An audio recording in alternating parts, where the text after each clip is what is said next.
Hey, what's going on, guys? This is Mias, and today I'm actually going to be talking about the card Zombie World, which I think is an extremely good floodgate. Not just a field spell that you can play in your zombie deck, but also a card that you can actually use to destroy the meta, and I will try to discuss all of the applications of the card in, today's context.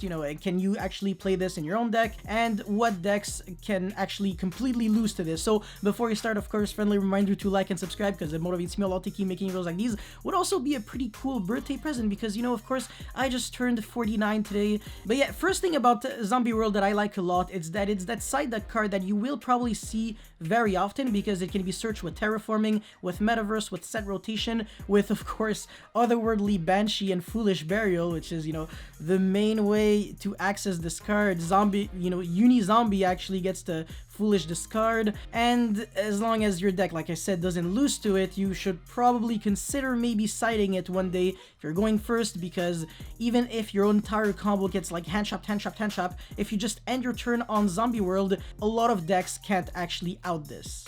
Let's just say, for instance, you're playing against Dragon Link. Dragon Link is known to be an extremely high-level deck. Let's just say it's not a tier 0.75 deck, but let's just say it's a tier 0.99 deck, or an extremely good tier 1 deck. I know tiers don't really make sense. It's the general consensus that this is the best deck at the moment right now, but it cannot play through Zombie World whatsoever. I mean, they can't even access Guard Dragon LP or Pisty. They can't make Romulus. So what do you really do in that deck when you're in front of a Zombie World? I don't think they play Phoenix, so how are they outing it if they can't even access their own cards? They can Legionnaire for it, pop your Zombie World, but that's a huge setup, and that's assuming that they already drew a very good hand to begin with. I mean, they have to hard draw the Legionnaire. They can't even draw Brotor and then crash, because it actually has to be the same type, which is very bait, because of course when Brotor is brought back, anything that you target is basically zombies, so unless you're trying to search a zombie monster from your deck in a Dragon Link deck, I don't think you're going anywhere. So Dragon Link absolutely can't do anything against this card. It basically goes from like a tier 1 deck to like a tier 5 garbage deck. I mean, what are you really gonna do? Appaloosa beat down? Sure, I'll take that any day of the week. I'm probably going to outgrind your ass in 2 seconds. Oh yeah, another deck that completely loses to this card, basically in the same way, is Infernoble, and to be fair, any warrior strategy that has to summon Isolde, not necessarily any warrior deck, but because not everyone needs to make Isolde. For example, Phantom Knights are just not affected by this, unless you're playing the Equip Spell version, but honestly, even if you're playing the Equip Spell version, you can still make like a Break Sword, and then, pop the card, get back 2 monsters, make a rank 4, and then kind of play from there. So it's not the end of the world, but against the Isolde versions of pretty much all of the warrior decks that I just mentioned, well, of course, if your Isolde requires 2 warriors, how are you really going to get 2 warriors to make They're zombies now, okay? They're zombies. Don't even think about making Isolde. And of course, that deck, without the ability to make Isolde, doesn't really do that much. You can't even make Oradon, because you need 2 machines, 2+ machines for a Rodon, but once again, your monsters are zombies, like I said, so what can you do? Needle Fiber,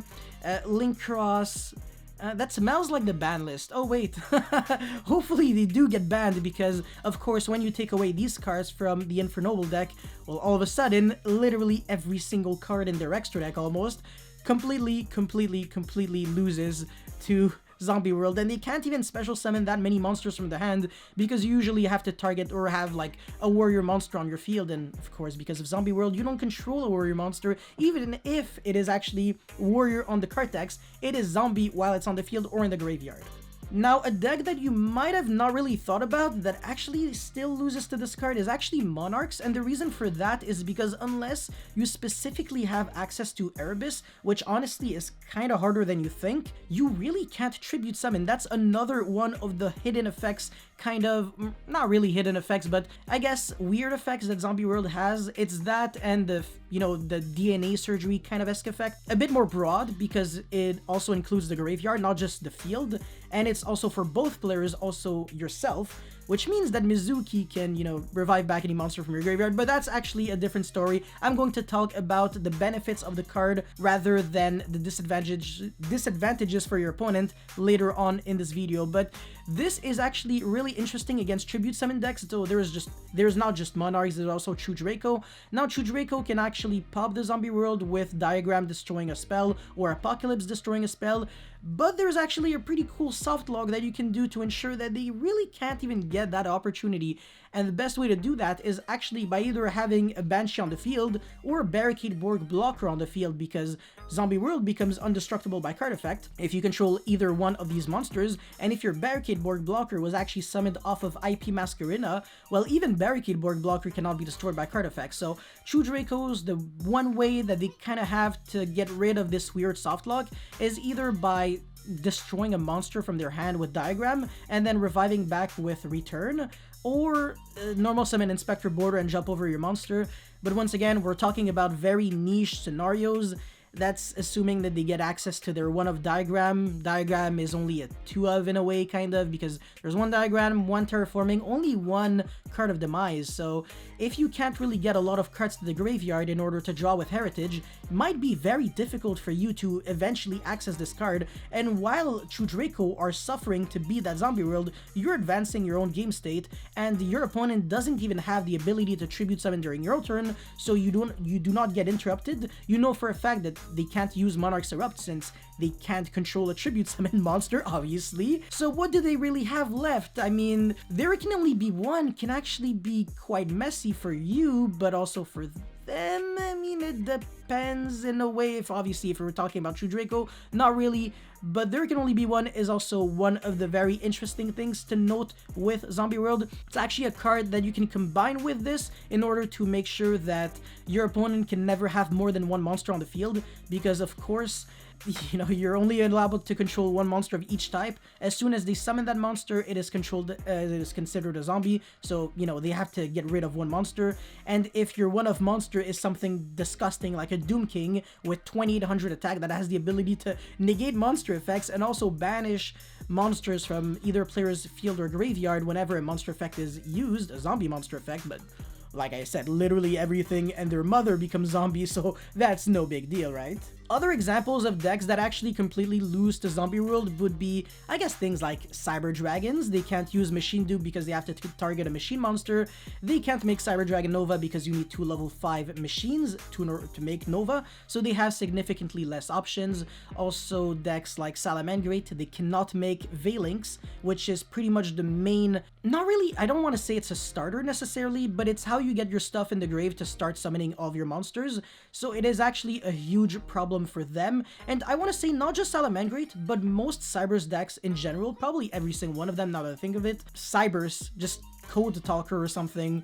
Don't every single Link monster requires you to, you know, link off Cybers monsters or something? Can they even make something from the extra deck? Sorry, from the extra deck? I don't think so. Literally, they are 100% screwed if you actually activate just a single field spell. That's it. It's easy, like I said, it's super easy to access it, and their entire extra deck loses to the card, so they have to start relying on unsearchable cards. They can't really use hand traps to beat the card, of course, so they need back row removal, but not everyone main decks back row removal. And if you're playing a deck like Zombie Combo or something, well, Zombie World is just more of a bonus because your other negates are backing up your Zombie World, and now we have a huge problem. This kind of becomes a second Buster Lock in a way, because even if you get like Dark Ruler or something, they still have to mind, you know, they still have to care about your field spell that is still stopping them from playing. So this is why I say that this card should not be slept on. Or other quick examples, I guess, Tri-Brigade, this card's nasty against Tri-Brigade. They cannot use any effects whatsoever.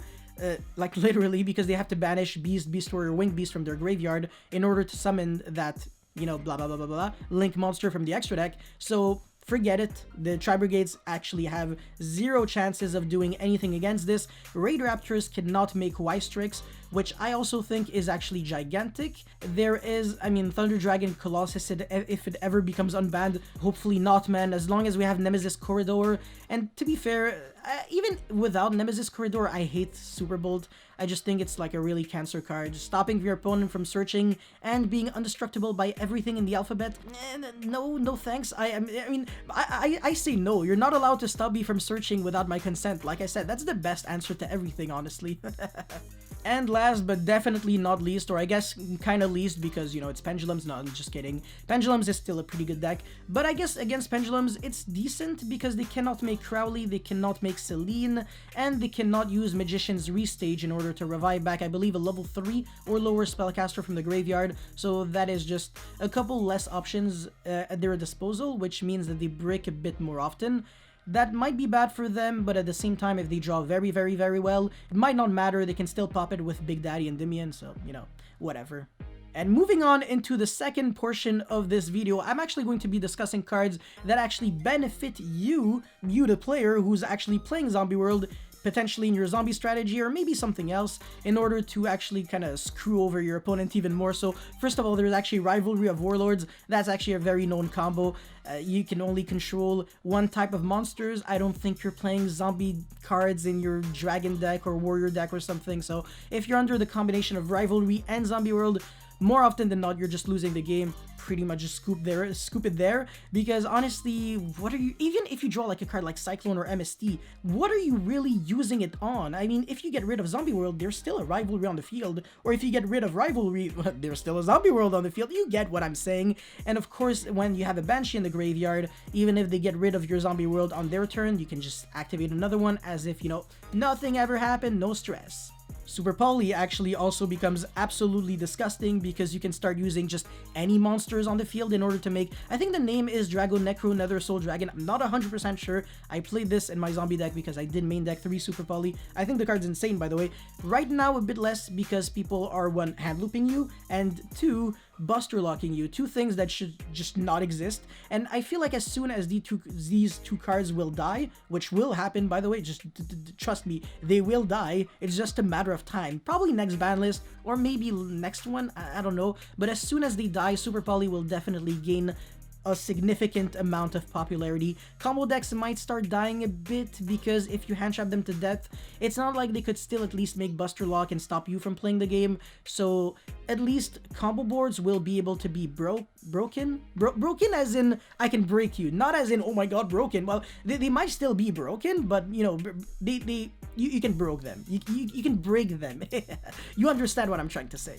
And of course, the two, you know, obvious answers are, I mean, just the two obvious cards that can also benefit off of Zombie World significantly are Mizuki and Doom King, because now you can start reviving any monster from your graveyard, not just actual real zombie printed monsters. You can start reviving, I don't know, like Needle Fibers from your graveyard, which actually is part of a zombie combo that I have made. If you want another zombie combo video, just let me know. I will try my best to actually come up with a new fresh one with new combos, which is hard because we actually have less cards to play with. So making new combos that actually just surpass my old ones might be a little tiny bit impossible, but I can still try to see what I can figure out. And of course, there's Doom King that just becomes insane when you have Zombie World on the field. It's like one of the most annoying floodgates in the world, and it's actually surprisingly insane against Eldritch as well, because if they use Eldritch in the hand, you can banish it. And if they use Eldritch from the grave, you can banish it. So yeah, that's basically it. And that's all I had to say for Zombie World. I guess if I'm missing something, let me know in the comment section below. And of course, don't forget to like and subscribe because it motivates me a lot to keep making videos like these. That's pretty much all I had to say for this video. Thank you for watching, and I'll see you next time. Peace.